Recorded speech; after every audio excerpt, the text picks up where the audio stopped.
RH9, Rádio Bandeirantes. Da União Soviética, bola com Zito.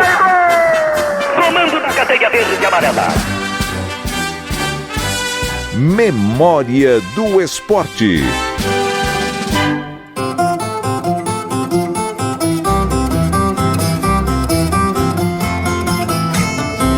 Garça, cidade conhecida também como Sentinela do Planalto, o berço de um dos maiores goleiros da história do futebol brasileiro, Valdir Pérez de Arruda.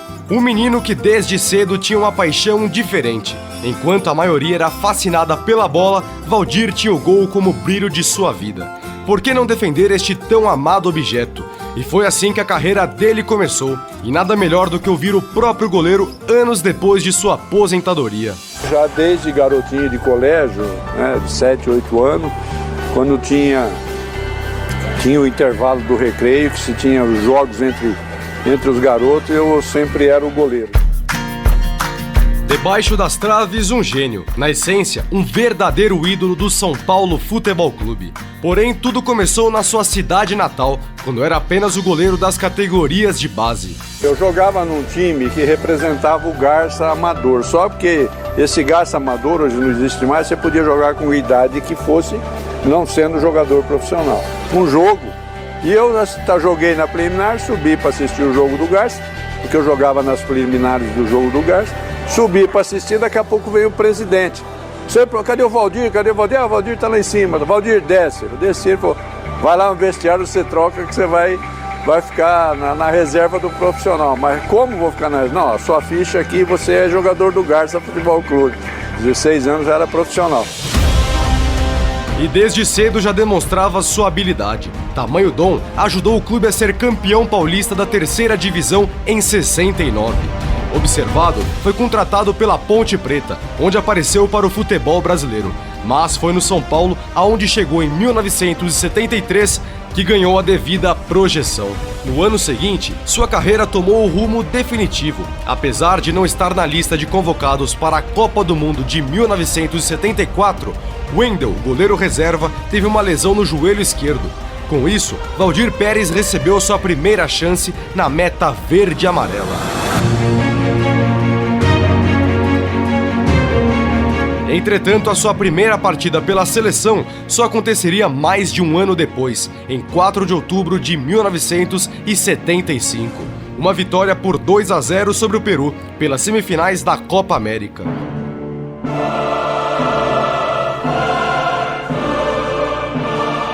E existe uma regra não escrita pelos deuses do futebol, que diz: todo time grande começa por um grande goleiro.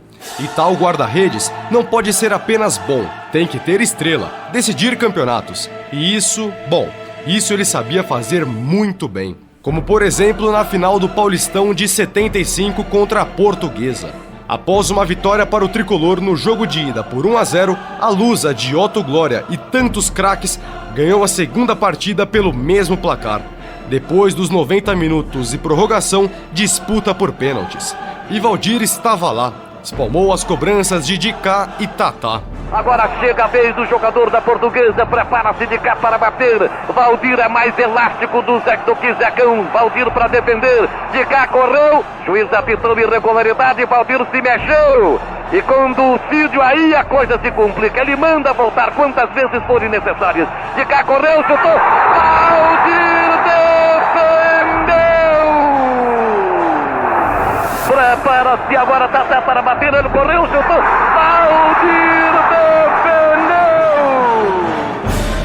Como o Wilsinho chutou para fora e o São Paulo converteu 3 penalidades, o tricolor comemorou o título.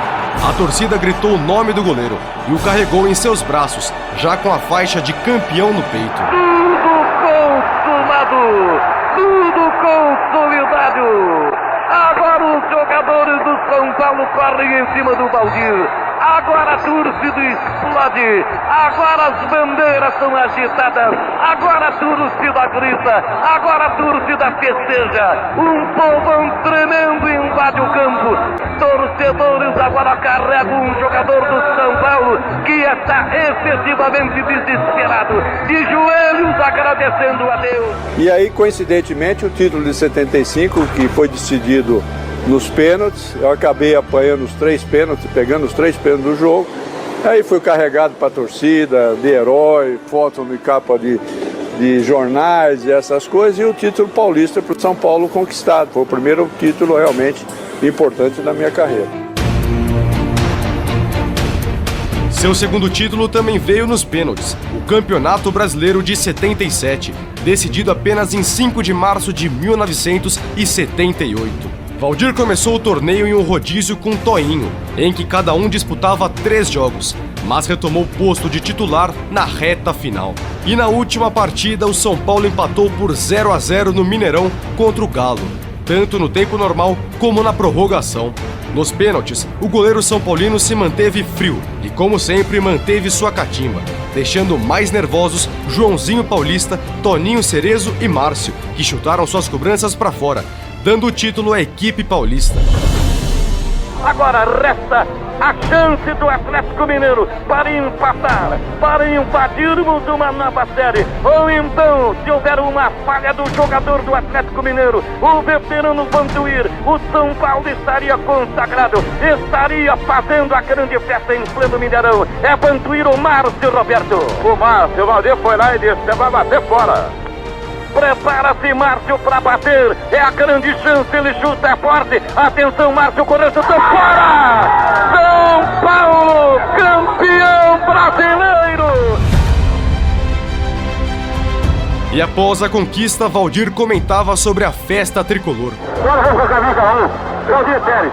Eu tenho certeza, neste instante, que a emoção é muito grande, mas também algum pensamento deve estar pela nossa Alta Paulista. Não, realmente é muito contente para a gente ganhar um título como nós ganhamos nesse Campeonato Brasileiro. Eu sei que o pessoal todo lá de Garça, principalmente no Paulista, que a gente lá, deve estar torcendo e torceu bastante para a equipe de São Paulo. E eu fico muito agradecido porque a gente é de lá. Valdir, em algum instante a esperança foi embora? Não, eu acho que não. A última que morre realmente foi na última que nós conseguimos ganhar o Campeonato Brasileiro. Está em boas mãos o título, Valdir? Lógico, mais do que nunca, pô. Tá muito bem. Valdir, sério, falando aos amigos da Bandeirante. Tamanha participação nos títulos do time do Morumbi resultou em mais uma convocação para a Copa do Mundo. Mas, assim como 4 anos antes, não entrou em campo. Apesar disso, ele não parou.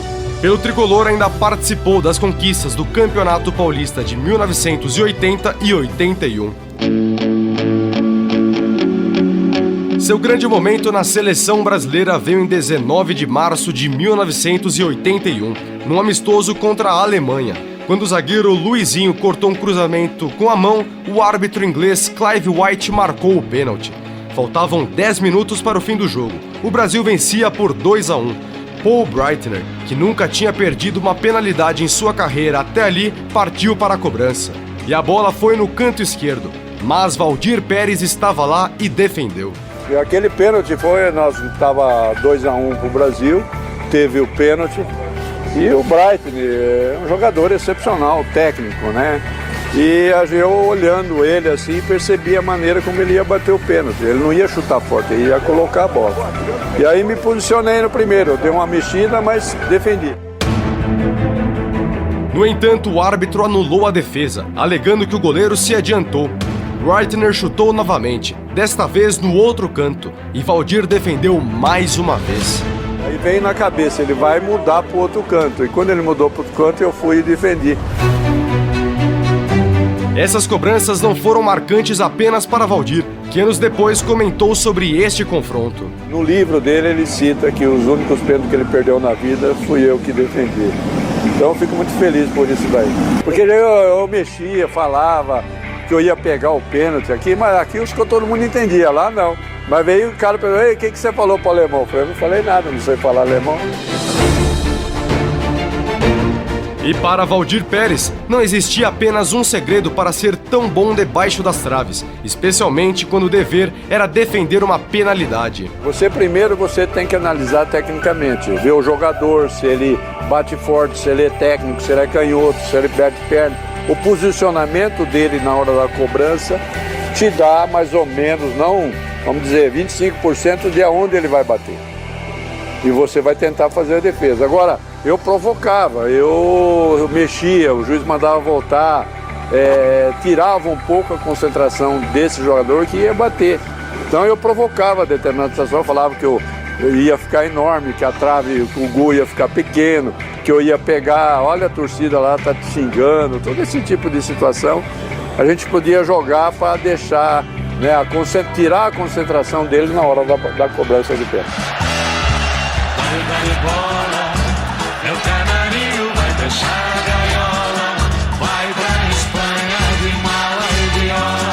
Mantendo a posição de titular na seleção brasileira desde o início do ano, na temporada seguinte foi convocado para ser o goleiro titular do Brasil na Copa do Mundo de 1982. Competição lembrada por um dos maiores elencos de todos os tempos não ter levantado a tão sonhada taça. Inclusive a derrota por 3-2 para a Itália, na tragédia do Sarriá, foi o único jogo oficial pela seleção brasileira que Valdir Pérez sofreu mais de um gol. E também foi seu último jogo com a camisa amarela. Todo ao seu tempo. Eu não cheguei na seleção por causa de ser bonito, ser isso. Joguei porque eu tinha um futebol que os homens que comandavam de uma comissão técnica fez de mim participar de 3 Copas do Mundo. 2 como reserva e uma como titular. Valdir Pérez deixou o São Paulo no meio de 1984, onde jogou de 3 de novembro de 73 a 26 de maio de 84, indo para o América do Rio de Janeiro. Em seguida, atuou pelo Guarani de Campinas. Em 86, chegou ao Corinthians. Apesar de ter passado tanto tempo em um dos maiores rivais do clube, teve seu nome cantado pela torcida em várias partidas. E o goleiro encerrou sua carreira em 89, na mesma Ponte Preta em que começou, depois de uma passagem pelo Santa Cruz.